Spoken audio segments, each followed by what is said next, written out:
garage, and we're setting in this 1959 Impala, and we're going to talk about the ignition switch today. So stay tuned for that, and we'll go through the replacement of that and show you some of the difficulties and why I'm replacing it. But I did want to say that we did get the car going well enough so that Mike could take it to the celebration of life for Greg Borocz. So I'll show you this. I've got a close-up of it. Greg was the previous owner of this Impala, and Mike bought the car from him in buckets of parts. But I guess Mike drove the car to the celebration of life at the VFW here in North Ridgeville, and I guess Mike was telling me his son came up to him and gave him a big hug and was telling him some memories of the car. He remembers when his dad brought the car home on a trailer and helped him getting it off of the trailer and whatnot. So I was so glad that, I mean, I was shooting for getting this car running for his celebration of life. I really didn't know Greg, but man, looking at his picture, he looks so familiar. I'm sure I met him in the car community one time or another. But and I remember Larry and Mike always talking about going over his house, see if he had this part or that part. And he did have some spare things that we were able to get into this car. But anyway, I'm sure Greg will be missed by his family, and I was once again glad that Mike could get to drive this car to the celebration of life. So, hey, trying out my new camera mount. I got it mounted inside the car, and so now I can have two free hands and show you what I'm working on. So I've got a new ignition switch. Why do I have a new ignition switch? Well, the one that was in here kept sticking on me, and that was no bueno.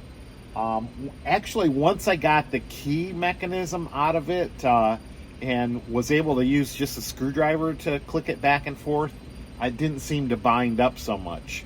But anyway, Mike and I were talking, and of course, you know, it's when you got to grab a screwdriver to turn your key back on because maybe you stalled it at a light. That's not cool. So I've got this new ignition switch. Okay, it was in a GM Delco box, so pretty nice original unit. But one of the problems I've been running into with the switch is the threads on this. I guess between 1959 and 1960 they actually changed the switch, and probably so people didn't get them mixed up, they put different threads on it. So I think the 60 has a coarse thread and this 59 has a fine thread.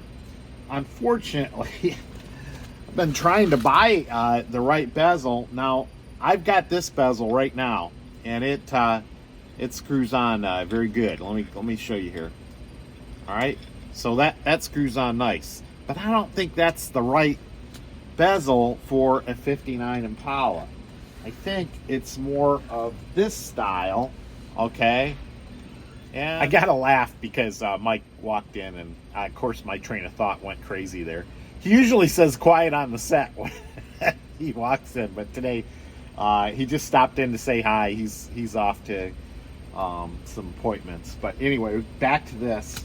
I'm gonna put it in the way it is, okay, with the bezel I have that screws on properly.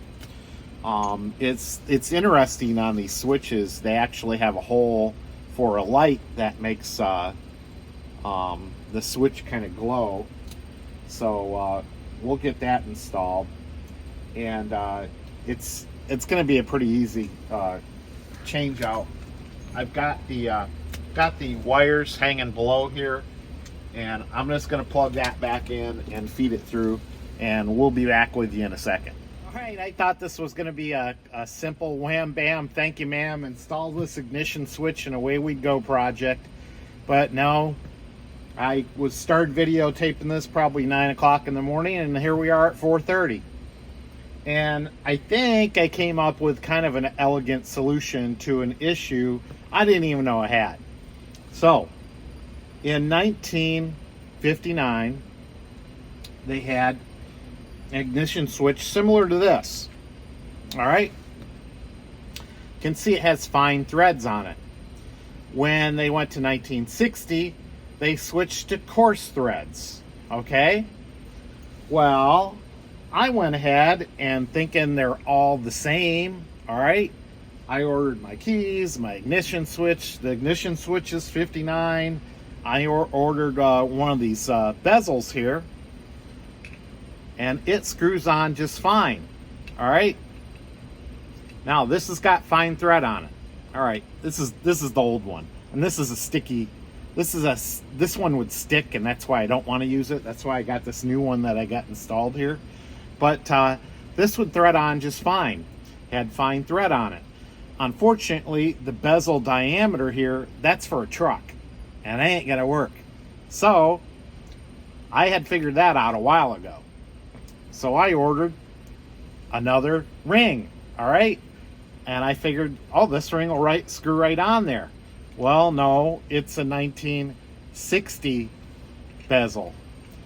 And from what I found out, reading on the forums and everything, the 1959 bezel nut in fine thread is as rare as hen's tooth.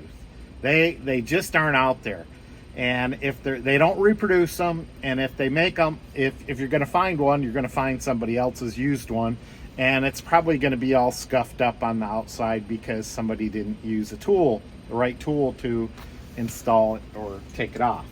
So I'm sitting there all day trying to figure this out. I'm on the internet, searching.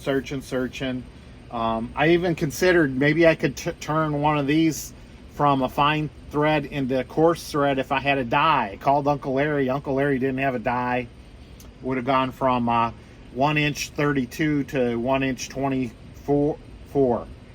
So that didn't work out. So had to go to the bank this afternoon, and I said, I'm going to go over to Home Depot and I'm going to look in their electrical section because I had an idea. And I picked up one of these nuts. Okay, this is a 3/4 inch electrical nut.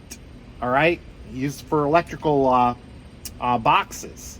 And I was over there in the Home Depot aisle, and lo and behold, it screwed right on there. And I was like, well, I could get away with that until I can find the right nut, and it doesn't look that bad either. Especially, I'll show you a close-up of it, especially when you put the key in there. So there you go. I got it all installed. Let's see if this thing starts. Look at that. Starts right up, shuts off, and the key comes out. And now I got new keys for the car, so we are in good shape. Turning the car on and off with a screwdriver was not too safe, not too fun, because like I say, if you stalled it, then you were scrambling for a screwdriver. But anyway, I thought that was an elegant solution until I could find the correct nut. So if anybody out there has the correct nut with fine thread for a 59 Impala, give me a ringy dingy, or give me an email at mmeldrum1@hotmail.com, and my email is on my cover page for my YouTube channel. So send me a message, please. That would be great. I'd like to get the correct nut on here eventually. That's we're all set. Now I'm going to start to button up this dash. I still got some. I think I got the radio. I got to hook up the antenna. I see the wire hanging down there, and the speakers. There's a speaker in there that the interior guy left me with. That's got to be hooked up. I don't know if this radio works or not. We'll find out. And I think then, but at least now we're in a situation where we can jump in this thing and start it up and take off. So there you go. One more thing before I let you go. I want to thank everybody for their condolences on my dog, Misha. Oh, God, such a wonderful dog. We had her for 11 3/4 years. I'm going to start to get choked up again. Thank you for all the comments on the video I made about her. We had her since she was a pup. Such a good dog. Oh God, I'm gonna miss her. And yeah, I don't know. I can't say enough good things about her. She's a good guard dog. She just a good companion. She loved our other dog, Abby, a beagle. She's my garage dog, but she's a mess now. She just doesn't know what to do without Misha being there.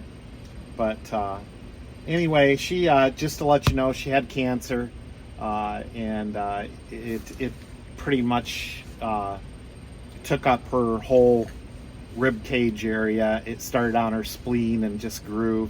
And Labradors just hide their pain so well. I mean, they just don't. They're just happy-go-lucky dogs all the time, even if they're pain or not. Started out on Friday. She became really lethargic. She stopped eating on Saturday, and then Patty and I are like, "What's wrong with her?" We didn't know, and she was having some dry heaves, and it just kept getting worse and worse.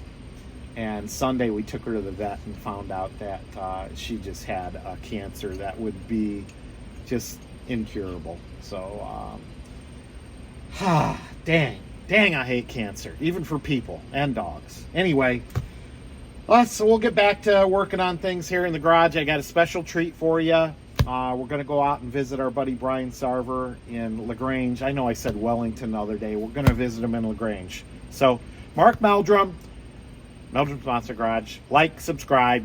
See ya!